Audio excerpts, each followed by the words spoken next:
Bonjour et bienvenue dans ma chaîne YouTube Kim Yoga. Alors aujourd'hui on va voir le focus sur la pince, donc la posture Paschimottanasana, qui est la posture de flexion avant assise. Donc dans les postures de flexion avant, souvent après on fait aussi une posture de flexion arrière pour équilibrer ce qu'on appelle la contre-posture. Donc on va voir aussi du coup la table. Donc on fait la pince et après la table. Donc on va regarder comment bien s'aligner et les erreurs à ne pas faire.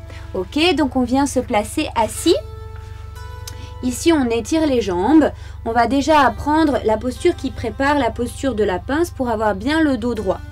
Dans l'idéal, on a les épaules au-dessus des hanches ici, donc on n'est pas enroulé comme ça dans le dos affaissé, on a le dos bien tenu, on resserre les omoplates, on monte le sternum vers le ciel et ici on peut sentir son énergie qui part justement du coccyx jusqu'au sommet du crâne. Si vous avez vu ma vidéo sur les bandhas, à quoi ça sert, là justement dans cette posture de la pince, on peut engager les bandhas, Mula Bandha ici, pour venir amener l'énergie, et Uddiyana Bandha aussi après quand on va venir en flexion avant.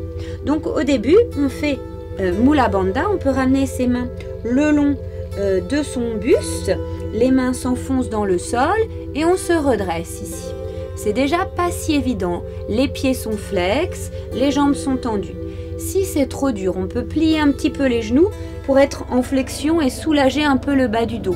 Parce qu'il se peut que vous soyez ici enroulé avec, parce que c'est la souplesse du bas du dos ici qui va faire que vous ayez du mal. Donc là vous pliez et hop, on peut faire la flexion avant. Ce qui est très important dans la pince, donc c'est de ne pas avoir le dos comme ça, parce que sinon ici, vous voyez, je ne peux pas partir vers l'avant. Ou alors je vais partir en m'enroulant comme ça. Première erreur que font la plupart des gens, c'est de s'enrouler comme ça d'ici et de venir après s'étirer le dos comme ça. Donc ça, c'est pas bon parce qu'on veut travailler cette flexion du bas du dos. Donc on plie les genoux pour amener le ventre vers les cuisses et le dos ne va pas s'enrouler. Ici, l'espace ne va pas se resserrer. Au contraire, l'espace va rester aussi long que quand vous êtes le dos droit. C'est vraiment important. Donc ici, on vient, donc les pieds flex. On peut attraper ici la chair de ses fesses pour être bien sur les ischios. Même chose, ça va nous aider à ne pas s'enrouler ici parce que ça, c'est vraiment le défaut. Si on a besoin, on plie les genoux. On inspire, on étire les bras. Du coup, il y a cette longueur de buste qu'on garde. Les épaules, elles sont basses, elles ne sont pas ici. Une autre erreur quand on lève les bras, c'est de rentrer la tête dans les épaules. Ici, on reste là et on vient s'étirer au haut des coudes vers les genoux. S'étirer, s'étirer, s'étirer pour venir le ventre vers les cuisses. Si vous n'arrivez pas à toucher le ventre vers les cuisses, pas de problème, on plie plus les jambes et on vient ici et on vient là. Et on vient tenir ici et déjà vous travaillez votre bas du dos. Ici les épaules basses, vous travaillez. Et une autre erreur, c'est de tirer. Ici on va plutôt respirer dans le ventre, apprendre à se détendre plutôt que de tirer. Ok ? Donc on vient à version 1, 2 ou version 3. Si vous êtes très à l'aise dans la souplesse, vous venez jambes tendues, pieds flex, le ventre en contact avec les cuisses, le visage parallèle au sol. Même chose, on ne vient pas s'enrouler ici. On essaye de creuser, d'étirer le sommet du crâne vers les pieds, le coccyx vers l'arrière. Et là, on peut faire Uddiyana Bandha. Donc poumon vide, on va faire.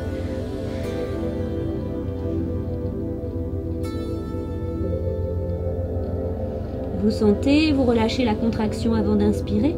Vous sentez que ça va vous aider à venir de plus en plus vous étirer. Vous pouvez faire 3 fois Uddiyana Bandha.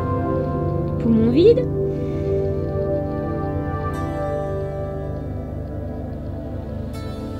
Vous relâchez, vous inspirez. Et une dernière fois. Donc que vous soyez ici tout en bas ou ici, ça travaille pareil. Ce qui est important, c'est de ne pas avoir les genoux aussi, notre erreur, qui partent vers l'extérieur, et d'avoir les pieds bien parallèles et les pieds bien flex aussi, pas les pieds abandonnés comme ça. On essaye de garder les pieds flex. Vous pouvez aussi crocheter les orteils et vous aider ici à ramener les pieds flex. Tirer les épaules vers l'arrière, pas les épaules enroulées. Donc ça, c'est des détails, mais qui sont très importants pour bien travailler la posture. Ok, Uddiyana Bandha, c'est avancer Mula Bandha également. Donc c'est dans la vidéo, dans les bandages, j'explique ce que c'est. Vous n'êtes absolument pas obligé de le faire. Vous pouvez rester là et le haut des côtes sur le haut des cuisses. Vous tenez ici un petit peu pour vous aider ou la tranche externe des pieds. Vous respirez le visage parallèle au sol et vous restez là à respirer. Là, vous êtes juste. Et petit à petit, vous étirez. Et petit à petit, vous étirez. Et petit à petit. Ok, n'allez pas trop vite. Ce qui est important, c'est ça. Quand on a fini sa posture de la pince, on vient dans la contre-posture, comme j'expliquais tout à l'heure, de la table. Les pieds écartés de la largeur du bassin, on peut mettre un bloc. Ça va nous aider à garder les genoux alignés de la même largeur que les chevilles. Et les pieds sont bien ancrés dans le sol. On enfonce bien les tranches interne et externe des pieds. On n'est pas que sur la tranche externe. Ici, on met les mains derrière les fesses, les doigts vers les fesses. On resserre les omoplates, on monte le sternum. Ici, je pense que mes pieds, ils seront mieux ici. Ce qui est important, c'est d'avoir les chevilles sous les genoux. Alors, je pense que là, c'est bon. Et ici, on resserre les omoplates. Si on n'a aucun problème avec les cervicales, on laisse tomber la tête. Si on a un problème avec les cervicales, on garde le menton dans le cou. On essaye de lester le bassin le plus haut possible. On respire. On n'est pas obligé de contracter au niveau des cuisses. Enfin, je veux dire de serrer la brique. On la tient juste. Puis on ramène le menton dans le cou et on redépose les fesses au sol. Donc la brique, elle n'est pas obligatoire. C'est au début pour vous aider à visualiser bien comment laisser vos mains. Donc vous pouvez le faire, tchouk, sans la brique. Après ça, c'est la version plus soft, version plus avancée, plus exigeante. On pointe les pieds, on resserre les omoplates, on garde les jambes tendues et on vient ici. On respire. Voilà. Donc ça, c'est deux postures qui marchent ensemble. On a fait la pince vers l'avant, on fait l'étirement vers l'arrière. C'est la contre-posture. Ok ? Voilà, j'espère que cette vidéo vous a plu. N'hésitez pas à liker, à partager, à vous abonner à ma chaîne. Et pour retrouver tout ce qui est stage, événements, retraite de yoga, cours, vous allez sur mon site www.kim.yoga.com. À bientôt, namasté.